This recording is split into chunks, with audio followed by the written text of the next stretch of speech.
बिस्मिल्लाहिर्रहमानिर्रहीम। अस्सलामु अलैकुम वरहमतुल्लाहि वबरकातुहू। इस्लामिक वज़ाइफ एंड दुआएं चैनल में आज मैं आपको बताऊंगी औलाद और घर वालों की इस्लाह के लिए एक दुआ। औलाद को आँखों की ठंडक बनाने के लिए हर नमाज के बाद 3 मरतबा ये आयत मुबारका पढ़ें। रब्बना हब लना मिन अज़वाजना व ज़ुर्रिय्यातिना क़ुर्रता अयुनिन वजअलना लिलमुत्तक़ीना इमामा। तर्जुमा है इसका, ए हमारे रब, हमारी बीवियों और हमारी औलाद से हमें आँखों की ठंडक अता फरमा और हमें परहेज़गारों का पेशवा बना। ये सूरह फुरकान की आयत नंबर 74 है।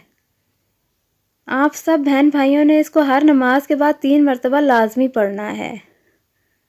अच्छी बात आगे फैलाना सदका जारिया है। वीडियो को अपने दोस्तों के साथ ज़रूर शेयर करें और चैनल को आप सब ने ज़रूर सब्सक्राइब करना है। शुक्रिया।